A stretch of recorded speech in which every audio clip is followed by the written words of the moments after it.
All right, what's up, fellas? Welcome to Wake Up Mintzy, brought to you by Stella Blue. It's a lovely Thursday morning here in Chicago. We are not live, as we never are, but we're here. We're fired up. We're drinking some Stella Blue. We got the dude wipes. Ready to have a day. Why not? I want to start out by saying happy 40th birthday to Big Cat. He put up a tweet, the Mike Gundy tweet. Super, happy to be part of the Barstool office, and he's certainly done plenty for all of us. We're joined right off the top by Jeff D. Lowe. Pumped to have Jeff on. Talk some dozen. The dozen coming back. People are pumped.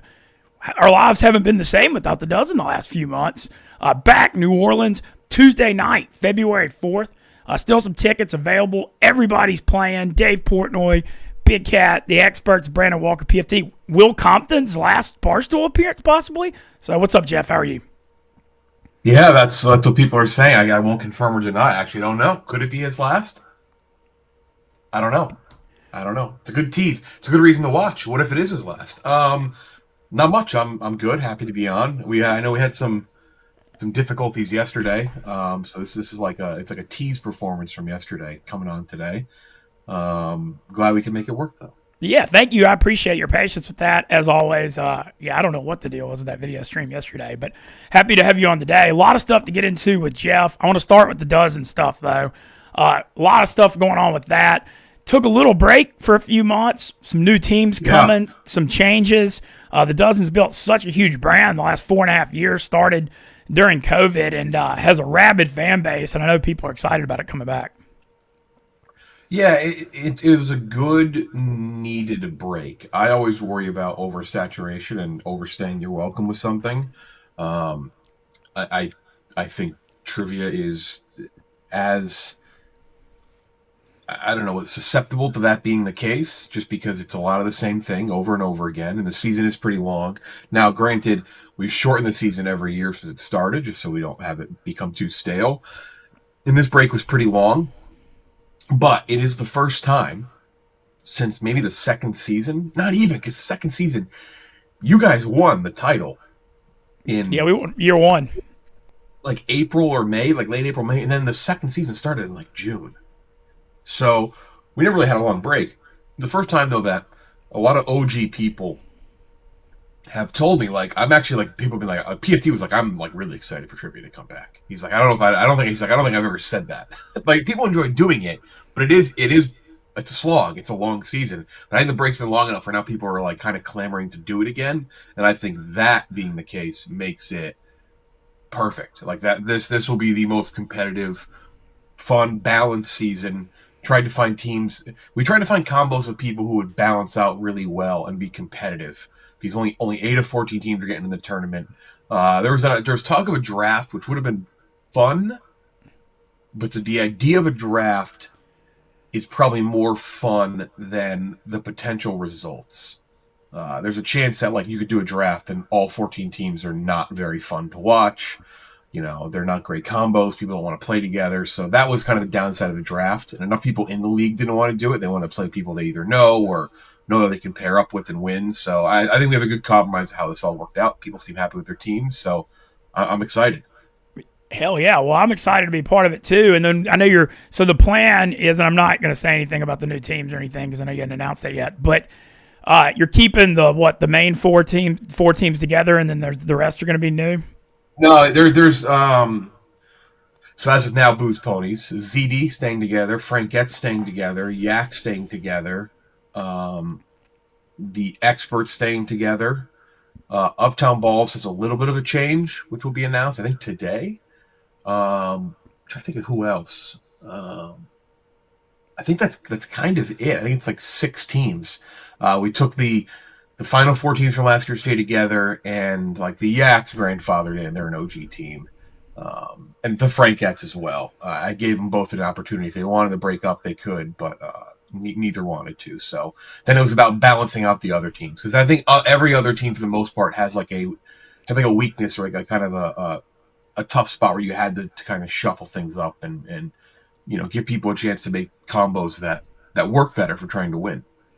Awesome. Well, I'm excited about it coming back. I miss it too. I think the Dozen is one of the most unique, fun brands we have with Barstool, and the Dozen fan base is so rabid and so diehard. Yeah, they're nuts. I mean, And I mean, this amount of stuff, like, it's crazy the amount of stuff you catch, like running it. The strays you catch because they're just so all in. And I want to reiterate too. I talked about the New Orleans thing next week. If you've never been to a Dozen Live event, like, I'll be honest, like, at first before I was in them and went to them, I'm like, oh, that'll be fun. It's like Barstool getting out. It's a trivia event. Like, it'll be cool. Dude, these events are freaking badass. The production is crazy. And everybody, one of the things that makes Barstool so unique is how much we interact with the fans. And so, you get to meet everyone. If you hang around a little bit, it's just so much fun. And I know I've been in that Fillmore NOLA to see some concerts and stuff. It's only a few years old. It's attached to Caesars, like right by Caesars, and the great location, the quarter. And I'm just super excited about being out there Tuesday night. Yeah, it should be good. It's on a Tuesday, so we have tickets available still. I wish it was kind of later in the week because then you can get, like, we're not really gonna have like the Eagles and Chiefs fans there, but it is a crazy week in New Orleans, and I think there was like nothing available because the NFL just has a billion events going on. So early in the week event, but it should be fun. A good way to kick it off. You're gonna have Compton versus Dave, which is always a good potential fireworks moment. Who knows? It could be Compton's last. It could be Compton's last. Well, he will have that whole week there, but it could be his last like real live thing. So who knows? Who knows? And I truly don't know. I don't know. But he's going to play in this one, so I'm excited for that. Yeah, and I'll definitely be out there supporting it. Come out there. Starts. Do you know what's like 7:30? 7:30 Central Time, so 7:30 local in New Orleans is when it starts. Okay, awesome. So 7:30 usually runs a couple hours, doesn't go too late. But come out, join us Tuesday night, Fillmore, February 4th. Just 5 short days away. If you want to hang out with the Barstool crew at NOLA and the Barstool. So what's your plans for NOLA next week? When are you getting down there? I get down there on Monday. Not a ton on Monday. I guess it's kind of I don't think we have a lot going on Monday. With the company, so I'll get in, kind of, get settled, figure things out, lay the land where we are, and then Tuesday just kind of get to the venue and get ready to go. I think I'm actually going to Boston next week.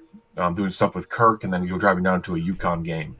So I'm actually going to be in New Orleans till I think Thursday morning. So I'm actually going to enjoy. I haven't been in New Orleans since high school. Wow. So like 15 years. So I've never enjoyed New Orleans, like where I could have a beverage legally. So I'd like to like kind of see some things, walk around, enjoy it. So I'm going to do that on Wednesday. We're going to kind of, post dozen stuff. I'm actually right for the matches the next week, but hopefully find some time to sneak away and do a couple things in New Orleans and see it before I'm on my way. But yeah, I haven't been in a long time, so very, very excited to see it. Heck yeah, well, hopefully get some good Cajun food or eat some crawfish while you're down there. I know. Crawfish will be had. That is for sure. Yeah, the season, it started out good, and then the snow, like, that New Orleans had a all-time historic snow last week, like, biggest since 1895. Kind of slowed it down, but I think they're back, so should be able to get some crawfish. I can't wait to get down there. Think about that, because this is crawfish season is what, February through May? Yeah, and it's just the cold weather's bad for it a lot, and so that snow kind of affected it. But they're saying it's still supposed to be a decent season. It was a bad one last year. I'll be there. No, regardless, I'll be ripping apart some crawdads. That is for sure. Yeah, well, I can't wait to get down there. I'm going down Saturday. I'll be there till Friday. Going to be running around. I'll be at the Dozen Tuesday. We've got Barstool's doing Barstool Radio. Yak. There's a lot of stuff going on. Around. It's obviously Super Bowl week, big game weeks. There's so many events. One thing I'm excited about is Steve Gleason Foundation is having a huge golf tournament at City Park on Thursday at 11 with Sean Payton and Chris Berman. A lot of people are playing, so I'm going to try to go out there and get some short interviews, get some content. I just wish the Bills were there. That's all I wish. I know. I wish Bills fans were there. I know. I was talking with Jeff last week because we were talking about this NOLA event, and it's crazy how the thing with Barstool, everything affects everything. And, like, Buffalo would have been so great in New Orleans, that fan base. And the fact they haven't made the Super Bowl in forever, and they are diehard Stoolies. And the Chiefs obviously have a rabid fan base too, but KC's not as much of a Barstool town. And the fact that they made the Super Bowl, it feels like a million times. A little of the novelty, I guess, gets worn off. It's not an expensive. It's not a cheap week to begin with. And, like, you look at tickets, go to shout out to Game Time. Like what are tickets right now? Like, what's the get-in price for Super Bowl? I hadn't seen it. Look it up. I'm curious. Get-in's $38.15. 38-15 at the top of the dome if you're banging on the walls. 36-27. Yeah, I see a couple, but that's like, if you're a Chiefs fan, you've gone to a couple Super Bowls. Like, I mean, at this point, it's like, one, you've seen them win a couple times, and yes, seeing them win a third time in a row would be crazy, but that's adding up. So I don't know how many people are going to go out there for the whole week. Eagles fans will, because they're nuts, and not that Kansas City fans aren't nuts. It's just like, I mean, how many times in a row can you go? So yeah. It's a bummer that the Bills are not like a fresh, like a freshie hasn't been in so long that I think people would have definitely soaked up the entire week. I'm sure there'll be Chiefs fans there all week, but there's obviously, it's becoming less special for them. It's kind of unfortunate. Yeah, I will say this one quick rant on that, though. I do think the Chiefs hate is going a little far. I think it's one of those things in sports and life, when you live long enough as the hero, you become the villain.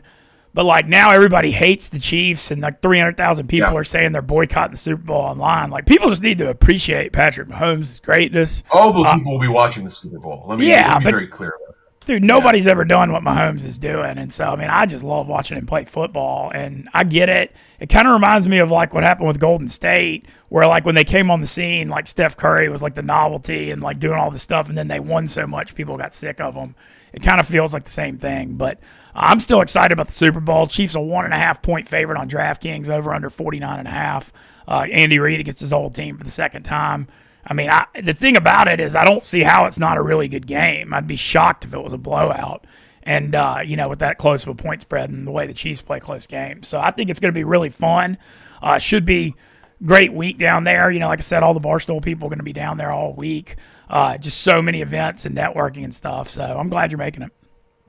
Yeah, I do like the Eagles to win. I've had a future on them since their loss to the Bucs in Week 4, so I'm biased. But it was a good number. What do you got, like 8-1? I'm not in a legal gambling state right now, so I'm always very careful about what I do and say. But just say it's a good number, and I could win quite a bit of money if they win. So I am rooting for the Eagles, but I do. Are you gonna hedge it at all, or are you just riding it? No hedge. No hedge. To quote the great Mr. Ice, no hedge. I can't. I wrote it all, like, I thought about it going into last weekend, but then I was really confident that they were going to beat the Commanders. I just thought the Commanders' run was just probably over. Rookie seeing the same team 3 times just doesn't bode well, though he still played pretty damn good. But yeah, I think Saquon's going to have a moment. It just feels like there's going to be a Saquon moment, and that's going to be the thing that though then again, I will say, I thought the James Cook touchdown was like the Bills moment too, like a crazy, like, oh, you're gonna see that stretch forever, and now it's lost into the annals of forgettable plays in big moments. Yeah, the Patrick Mahomes thing. J.J. Watt said something on the post game that resonated perfectly. It's like a lot what Charles Barkley and Ewing dealt with playing in the Jordan era. Like, poor Josh Allen lost to the Chiefs 4 times in 5 years in the playoffs. He's an MVP. Just unbelievable, and just cannot beat Mahomes. But they lost in the regular season. Yeah, Bills have beat them. Bills have beat the Chiefs like 3 or 4 times in the regular season the last few years. They just can't freaking beat them in the playoffs. It's crazy. And the wildest thing about it is how the Chiefs barely win. They're 12-0 in their last 12 one-score games. And, like, you think, like, analytically, if you play close games all the time, it's going to even out. You're going to lose some, you're going to win some, and somehow they just, like, have this formula. It's crazy. It, like, defies logic, to be honest. Yeah, they're. I mean, I actually, like, I do like seeing. If I actually didn't have a future on the Eagles, I kind of side with the. I don't, like, root for the Eagles, but I kind of side with their fans in, like, a situation like this, because I went to school in Pennsylvania. I know so many Philadelphia fans, and I do particularly like Philadelphia. But if I didn't have a future, I think I'm actually thinking about rooting for the Chiefs. Just because I do like seeing history, I agree. Seeing historic things happen is like I hate listening to people talk about old sports things. Like, well, in my day, this like I like when it happened in my day. Like I like when record-setting things happen, so I can say that one day. So 3 in a row would be pretty cool to see, but not this year. Maybe someone else down the line. I want to remind everyone too. We're drinking Stella Blue as we always do. If you want to give Big Cat a 40th birthday present, sign up for the Stella Blue Coffee Big Game Pick'em. You can use code Casey or Philly. Just pick who's going to win it. And with any if you win, your team wins, you receive a discount code for 30% off your next order from StellaBlueCoffee.com. And if you lose, you're supporting rescuing dogs and you're drinking really good coffee. So I don't really see the problem. You'll receive your discount code by email on February 10th if you win. And sign up for Stella Blue Coffee online. A lot of great deals, subscriptions. And I got to be honest, of course, we're company men. We're going to support whatever sponsors we have. But Stella Blue Coffee is freaking amazing. I drink 4 cups a day. It's really good coffee. The cold brew is great. I don't know. I just think it's an amazing product. And obviously we love Barstool Big Cat. All right, I've got some surviving stuff for you. Before we get into that, though, Big Cat's 40th birthday today. Obviously, if you're part of Barstool, he's meant so much to so many fans, people here. Honestly, he's way more fair than he should be, and he's a better, he's awesome to work for and work with. Do you have any particular favorite Big Cat memories over your time here? Last year's Super Bowl was a big one. I was very grateful of that. He got Josh Allen to come to the Super Bowl event last year when we did celebrities last year. He was supposed to have Koepka. So I forgot what happened. And it wasn't like Koepka's fault. Nobody's fault, it didn't work out. And so he was like, I'm scrambling. I'm going to get someone last second. And he showed up a minute before air with Josh Allen. And that was pretty cool. People love that. So that was neat. Have you heard his story about him with the softball team at the company? His game-winning RBI. Have you not heard this? No, I have not. We were down. Somebody hit a home run, a pretty long home run. I forget when. Somebody hit a game-tying home run, and then later on there was a man on first, and I think they stole. They stole second, and then Big Cat was up and did a Babe Ruth call a shot ordeal, and kind of waved off the guy who was kind of making our calls for our team. He kind of him with the Babe Ruth. Actually laid down a bunt. Oh, he did the same. Wasn't that the same? What movie did that? No, Major League. Yeah, where the Major League did it. They laid down the bunt. Yeah, and had the game winning game winning hits. That was pretty big. So shout out to Big Cat for that. Yeah, it was pretty good. So he's had some solid moments. I haven't been around for all of them. He's been around for years, but no, I've been able to enjoy a bunch. A lot of with the dozen. Obviously, some crazy stories in surviving Barstool. So yeah, happy birthday to him. The big 4-0, the Mike Gundy. Yeah, the Mike Gundy. Yeah, the Mike Gundy, and the PFTs is tomorrow. I think it's so crazy how they're so tied. Yeah, they're pretty funny. Yeah, it's like cosmic. The couple auto shares just. He always goes, and Dave does this too. This is one of the coolest things about World Barstool. These guys go above and beyond to support stuff that they don't have to at all. And I remember when I ran the ACT 10K, and Dan gave $10,000 to Hogs for the Cause a couple of years ago. He doesn't have to do any of that. Barstool's not associated with that, but he loves supporting good causes. And I thought that and I also want to mention Stanko. Just so sad about. Losing him. And, he ran around with the camera the whole 10K with a backpack on his back, and I ran it 57 minutes. And, I'm out there doing it for content. This dude's just doing it behind the scenes, doing his job. I just, man, that was he was a big, I forget how many he helped with, because it all blends with the dozen live shows, but he was always a big help with the dozen live shows. And just one of all the people in Pete's team, and the people in Chicago as well. But I've worked with, obviously, Pete's team in New York the most, because that's where office I was in. They're all great and very easy. They're just the best to work with. But yeah, Sango was the man. So yeah, very, very sad to hear that. But nice that if there's any consolation that we were at least able to make someone who's very behind the scenes, thankless job, be, kind of have a legacy that can last here and not go unnoticed, which is again, in a horrible situation, that's kind of all you can ask for. Yeah, no kidding, man. Life's very, it's just happy to wake up in the morning, that's for sure. But yeah, shout out Big Cat. Happy 40th birthday. I'm sure the act is going to be out of control today for it. And, he'll be down in New Orleans next week doing it very big. And I appreciate him still having me be employed because I'm not sure I deserve that. But, yeah, he's very graceful, nice guy. All right, I got a lot of some surviving questions for you because I want to thank you. I thanked you. I remember I made a point to come thank you right when it was over when we did the final tribal. Man, that was one of the most fun experiences I've had since I've been at Barstool. That show was, just so above and beyond anything I've seen. And then shout out to you. And then our editing and production team it's insane, the level of the way they build the drama, and they can make these small moments. Because, going behind the scenes of Barstool, that whole thing gets taped in 1 week. It's a week. And that's 15 episodes over 3 months. And it happens so fast. And it's just incredible the way they're able to do stuff. Yeah, that is the thing that's lost on, I think, most people watching. And I hate saying it like that because it makes it sound like I'm saying our audience is dumb, but they're not. It's literally edited and presented in a way to make it seem like it is basically make it seem like it is longer than it really is that we're there. It makes us. We do put up the Thursday, Friday. We put those up. But for the most part, when you're watching, that's not really in your head. You're obviously thinking oh, another day, another challenge, another day, another challenge. And it's not. I always say the best way to kind of describe people how crazy it is that the Whitney elimination with the point, and then the Francis elimination with the big controversy over the idol, and then the Roan elimination with the fake idol, that all happened in the same 8-hour time frame. Not 12 hours, not 14 hours. It's an 8-hour window, basically.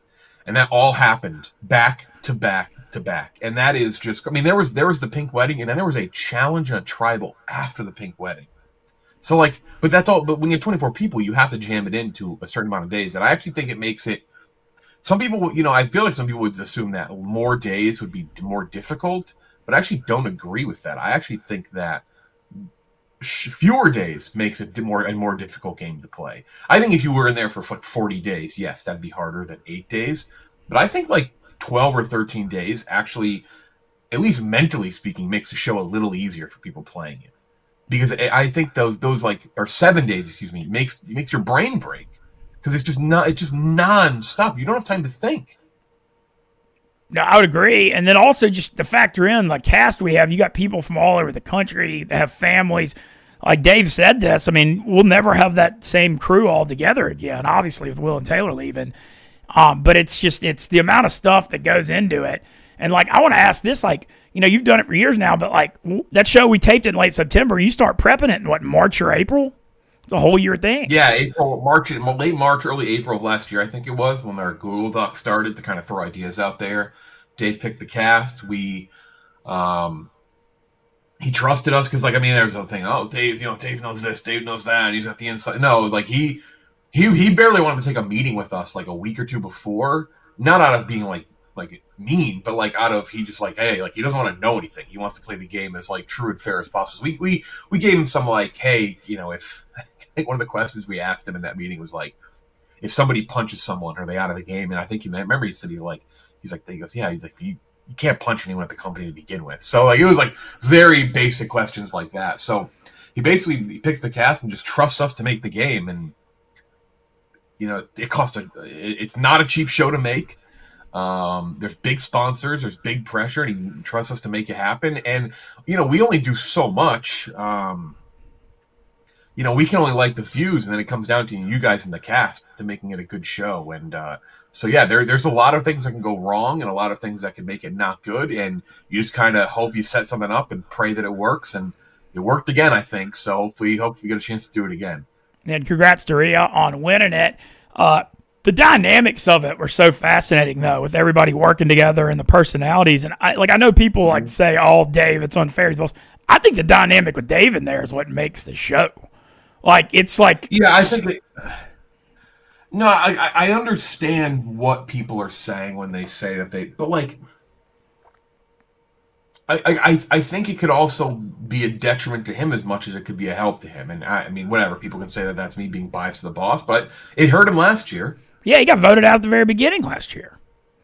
Yeah, I mean, like he was paired up with Rico, and obviously Rico paired up with him aligned with him pretty quickly. But Rico voted him out last year. So I mean, who's to say that Bosco couldn't have come in with a mindset of like get all the big dogs right off the top, which is what I think he had been apparently saying. I think like Rico had been saying like, yeah, I'm going to go in for the big people, and I think he did to an extent at some point. But like, who's to say that wouldn't have happened? And then Dave could have been out in the first day. Certain things. I mean, we said in the reunion, he was under the impression. And we had been told before Tribal, like, hey, this is probably going to be Big Cat. Or this is probably going to be Dave. And I was like, wow, like he's going to go out on the first day? And it was like, he's going to go out on the second Tribal, so on and so forth. That he just never did. But he was under the impression he was gone, and we thought he was gone too. So the opportunity was there. It just didn't happen. No, it definitely didn't. It was a hell of a run. And it was cool to see, too, how much, he loves the show and how all in he is because – obviously, I mean, he made clear, like, it's so funny. Money's so relative, but, like, $250K is going to change a lot of lives around here. And Dave, like, yeah, that's one bet. He's like, whatever. And it doesn't even affect anything. He's very all in. He's all in. If you told me there was only one person that would be okay with playing 14 days, it would be him. Like, I'm pretty sure he's even said that. I think he's even said, like, he could do, like, 2 weeks, which is always kind of a funny precedent to say if he does it. It's like, it's like, remember we talked, we were like, are people really going to give their phones away? It's like, well, if Dave gives his phone away, it's like kind of everybody has to give their phone away. It's like if Dave plays 14 days, everybody's got to play 14 days. So it's kind of one of those things where it's in terms of things that work out for the show, his commitment to it is like the biggest thing because you're going to follow his lead and he's always 100,000%. I hate saying someone's more than 100% committed to something because you can't be more than 100%. But for this case, I will say he's 100,000% committed to that show. So it's good. Yeah, no doubt. And it's amazing. The cast was great. Like I said, go back and watch it if you hadn't yet. I want to ask on my end because I came in, I got the last spot on it. So on Unnamed, Dave was talking about surviving for like 5 months and kept saying, I'm an alternate. If anybody drops, it's going to be me. And then he calls me or texted me on Tuesday, surviving. I got a spot because it was when Brianna dropped out. Yep. I ended up getting the last spot, and I was like, hell yeah, I want to do it. Like, thanks for including me in it. And I just want to say, like I said, how much fun I had. I knew going in, like, I'm a pretty realistic guy. Like, I mean, I thought, like, if there's 24 people fighting for $250K, so technically everybody's got like a 4% shot. I had my shot at like 0.5%. Going in. So I just kind of went in like, I'm going to enjoy this. I'm going to play it the best I can. Dude, I freaking loved it. And I got lucky. The only reason I even made it that far was Big Cat talked to Tommy, who's our resident expert, who's won like all our shows, about surviving strategy. And Tommy told him about the Patsy strategy. And so Big Cat just kept moving me forward in the tribal because I wasn't like really a threat. But so what? I mean, I made it to day 3, which was farther than I thought. On the editing, like the way the first elimination was set up with Smitty, everybody thought I was going to get knocked out at the beginning. And so that was, really fun. Yeah, your name was out there every time. It was hey, the guy doesn't know the game. He's new in the game, easy elimination, but you managed to stick around. I think you played again. I think, trying to latch onto something in a little more strategic way might be good because I also think that you could be used in that sense again. But if you also have a strategic way to do it, you could also really like kind of burrow in as almost like a mole in a sense, and kind of go far. Whether it work, I don't know. You could be out in the first hour, if you do that, you don't do it right. So I don't know. We'll see. But no, it's you were late. I think Dave told me and producer Rob, that you were in it, and then said that you were told nobody knew. And I remember I told people, I joked, I said, I saw you that Saturday before the show, and you didn't even know I knew. And I remember you asked me a question about the show, and you're like, oh, cool, that sounds fun. Like, then you're like, I'll see you in a week. You didn't know I knew that you were in the show, but you were obviously so, like, very honed in on not saying anything. But, like, too honed in on it, probably. Yeah, but hey, you had to be. So that I was like, okay, he's locked in. He's not going to spoil this. He knows. He doesn't even know that I know. Yeah, well, after last year when I had to wear the dunce cap and cause everyone stress and problems, I kept my mouth shut for once, and then you did a great job. No spoilers leaked out over 3.5 months. Like, that's not That's not nothing. I mean, that's not an Yeah. easy thing. No, it's not. And but I do think I think so long as there's like and look, there's been dozen spoilers kind of before, but for the most part, it won't happen if people really care and you make it a point and you know how important it is. And people are very good about that. There was a dozen spoiler the first season, and it was a complete accident. And I actually think the dozen is probably helping. A lot of people have played the dozen and know to like not spoil it. Luckily, we don't really have that issue anymore. But I think like the non-spoiler thing is so ingrained in people's heads that we were able to avoid it because people know that like it is not life and death, but it's pretty dire in terms of not fucking something up to the company. It's as important as it gets, not spoiling that show. Yeah, I felt like it really was life and death for me this year after last year, so I kept my mouth shut. I've got some It would have been listener. great if you spoiled it. I gotta say, it would not have been if you'd have done it 2 years in a row. I don't think it would have been great for you. No, Yeah, I had my own problems in December already. All right, I got some questions, listener questions from Jeff for surviving. Will we ever see more teams made up of non-Barstool talents and several familiar faces this is the dozen. Since familiar faces, the dozen have left now. He says, bring back the Honkers, best jersey in the game, Mintz, Coley, and Robbie. Yeah, I don't know. I mean, we do have one person who this is a pretty easy one to guess. One person that is leaving or has left Barstool is going to keep playing. Awesome. That's a I know. I won't spoil that, but I know it is. We'll see about the other one. I just don't know. I just know Will's playing next week, and I'm not even trying to be coy. I don't know what the future holds for the Ponies, but yeah, I mean, it'd be nice. Like Coley's a legend. Coley will forever. Oh yeah, I would love to get back on a team with Coley.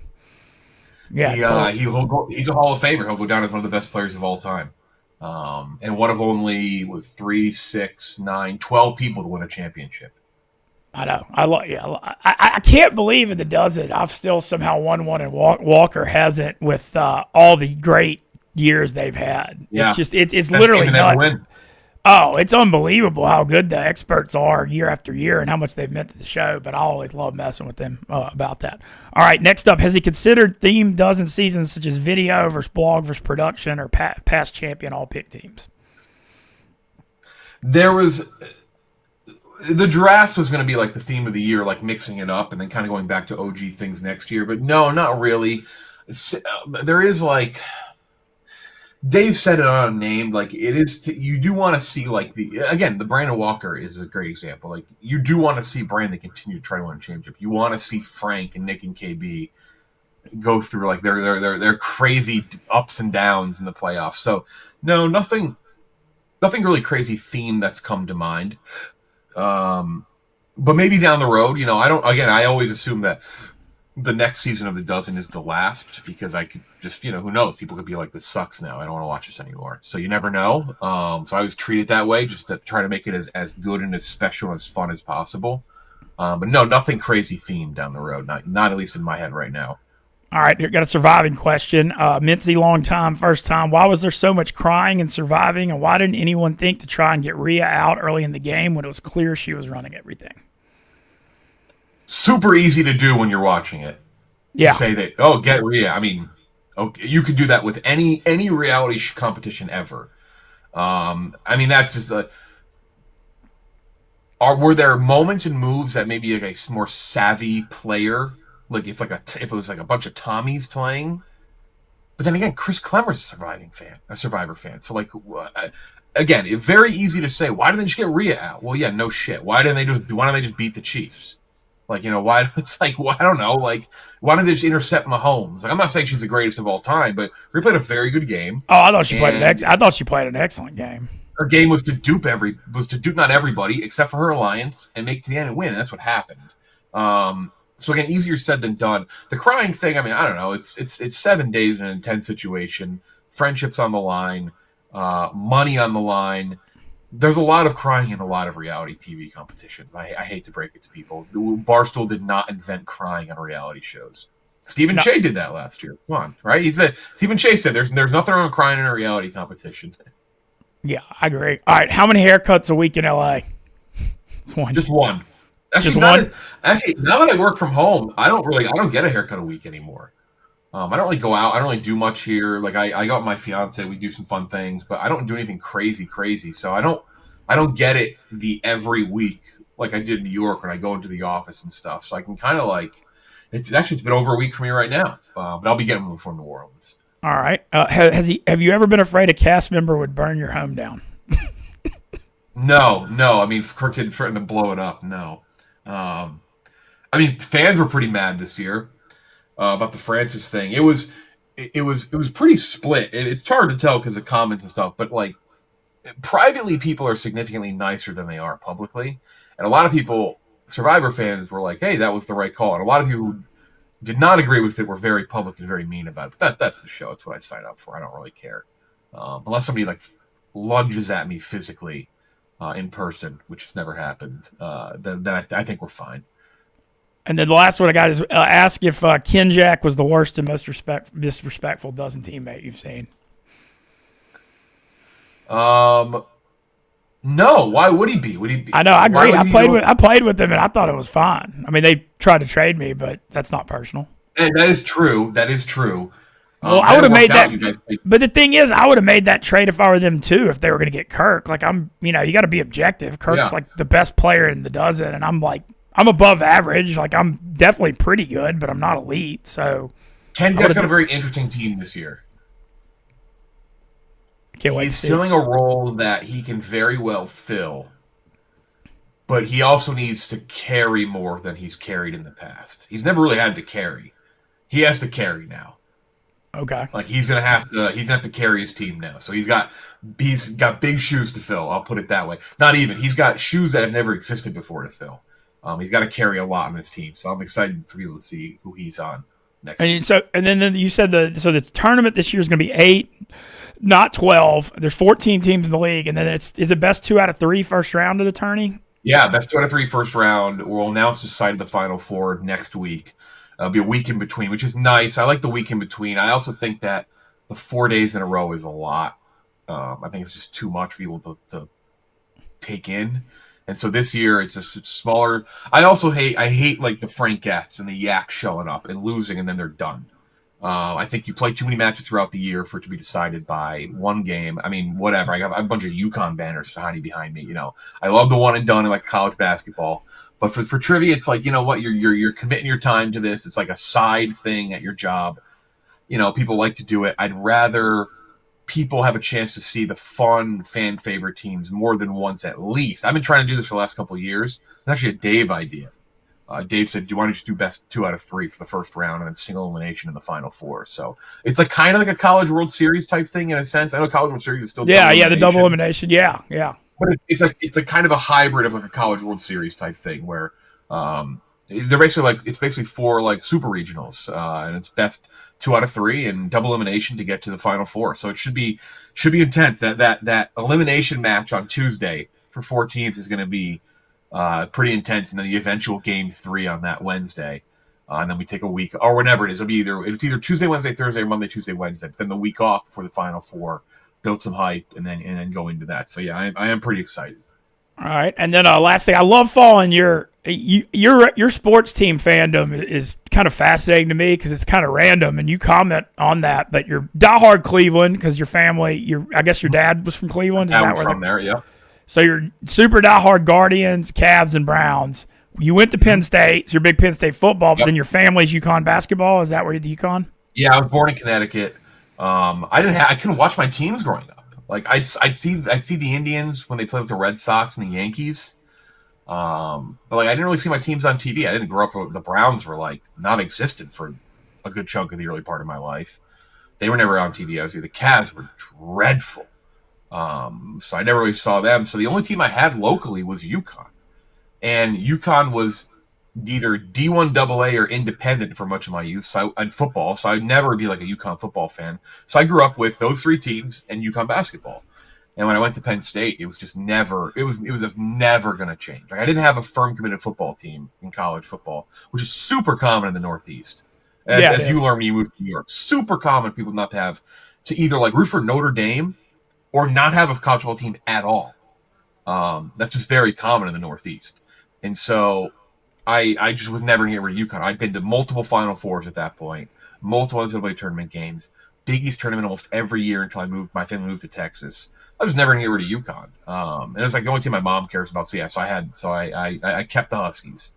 Yeah, you and your Very mom. glad I did. Didn't you and your mom just go to the Final Four too? Yeah, during the Final Four last year, I went to the. So again, I've been lucky enough to go to multiple Final Fours. Always see them win. The one I didn't go to, they lost. So I think I have to go. Every time they make it, I have to go. Because now it feels like if I don't go, they're going to lose. The one I didn't go to was in 2009.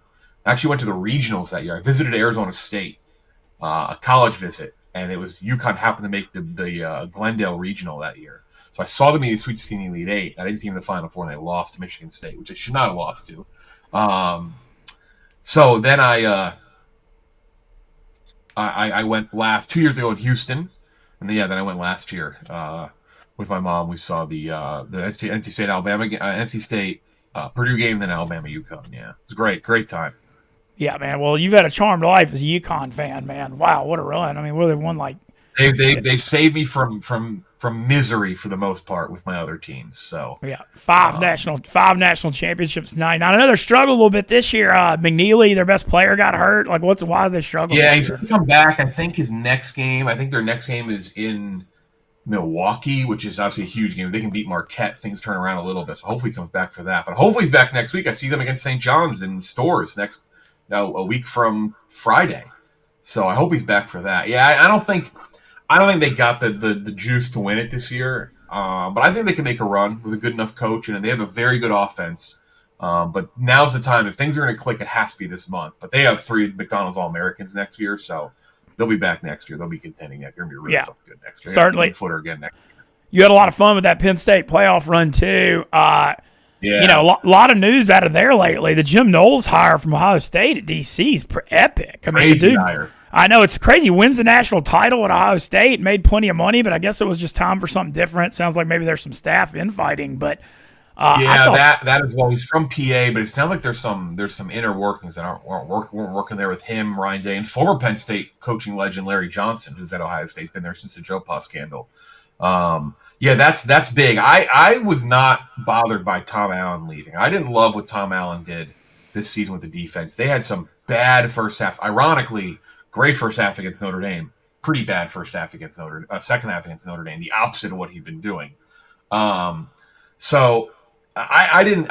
He had some holes in that defense. They lost one of their best players early in the secondary, but like to have Abdul Carter and the defense was good, but to not be as consistently good as they should have been, I didn't mind losing Tom Allen.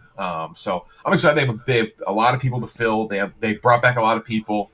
I think Aller had a very uncharacteristically terrible game against Notre Dame, and I think he's going to I think he'll bounce back pretty heavily from it next year. They're hopefully going to have better receivers, the worst receivers in college, literally the worst receivers in college football. Didn't catch a single fucking pass against Notre Dame. Yeah, it's great. Ole Miss took the Harrison Wallace kid that had like 700 yards and led him in receiving. He'll be reliable. He's a reliable fourth guy. He will get zero separation. He will make 0 plays. He will not make a single play. He will not make one impressive play all season long. But if he's like a reliable fourth, but he was Penn State's number 1 guy for the most part, which could not be the case. Used right, he'll be great for you guys. But yeah, he was at Penn State. So they got to replace Tyler Warren. They got to replace Abdul Carter. But to bring back both Singleton and Allen, they're going to be good next year. So we'll see what Franklin does, because I got to say, he better get back to exactly where he was. I think if he doesn't get to the Final Four next year again, like if they're like a top 4 seed and they don't make the Final Four, I think he's in trouble. Really? I always find that hard. I mean, you know way more than I do because it's a team you follow, but man, I find that hard to believe. He wins 10 games every year, and in this new playoff era, if you win 10, you're going to be in the playoffs. I mean, it's insane. Yeah, there's a new insane how consistent he is. Yeah, there's a new commitment to NIL from what the rumors are saying. There's a new influx of like, okay, let's dedicate some money from some big time alums. Like let's make sure this team is as good as they can be every year. And I do think maybe not next year, but if he keeps falling short and he can't beat the big teams in big spots, like there's eventually it's kind of like what the Bills are doing with McDermott. It's like at some point, how much is getting there worth it? It's like you got to get over the mountaintop at some point.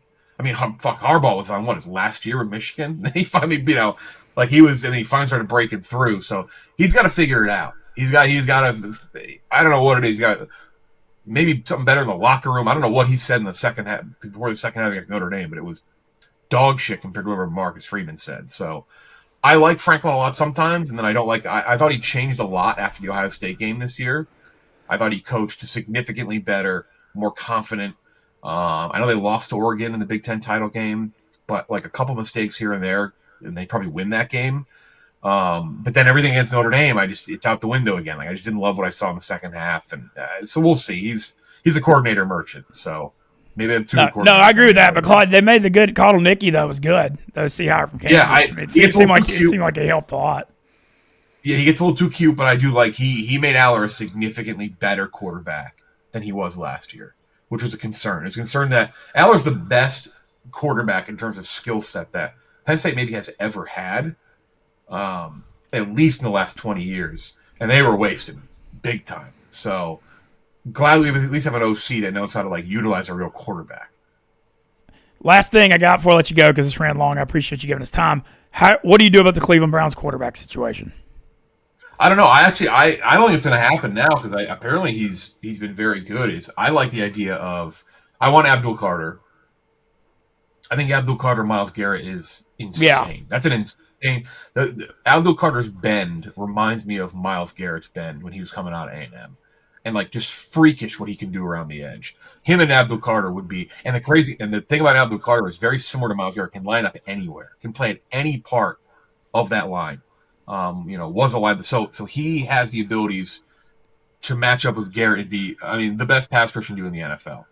I would love Jackson Dart, but I don't think it's going to happen now. I think he's got first round grades on him apparently at the Senior Bowl. That's what everyone's saying. Yeah, it's wild because he had 4th or 5th round grades all year. I was talking to scouts and GMs about it, and then he had a really good bowl game, and then I think he's benefiting because his quarterback class is so weak. He's doing really well at the Senior Bowl. I think he could end up, and there's a chance to get him in the first round. I don't know if I can see him high first round. Who graded out C.J. Stroud better than Bryce Young, and another apparently says Dart's like the best guy in the draft. I would like Abdul Carter, and then I would like either Dart or maybe even like honestly, like it's crazy to say maybe Will Howard. Will Howard, if he plays like he played in the playoff, Will Howard has some goods, and he's mobile, and that's the kind of guy that like I like to see under center for Stefanski. In terms of Shador against Cam Ward, I don't know.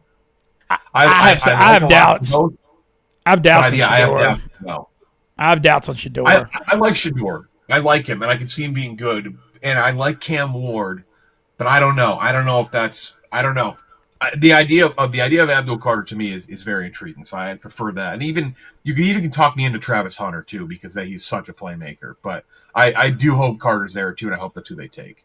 Yeah, I don't want Kirk Cousins. That's what I'll end on. I do not want Kirk Cousins. Yeah, I'm curious to see what happens with him because like it just seems like his body's breaking down. I don't know. Well, I guess somebody said they're like, well, I'm like, well, he was horrible at the end of the year. Got benched. Like, yeah, but he was hurt. I'm like, yeah, but like he's going to be 37 next season. Like, you don't just. He's not like he's 27 where it's like, okay, he's hurt, but he'll be fine next year. And I don't know, like what's happening with Darnold? It's gonna be. It's probably a punt year for the Browns next year, unfortunately. Yeah, Watson's got he retore his Achilles, right? So he's already.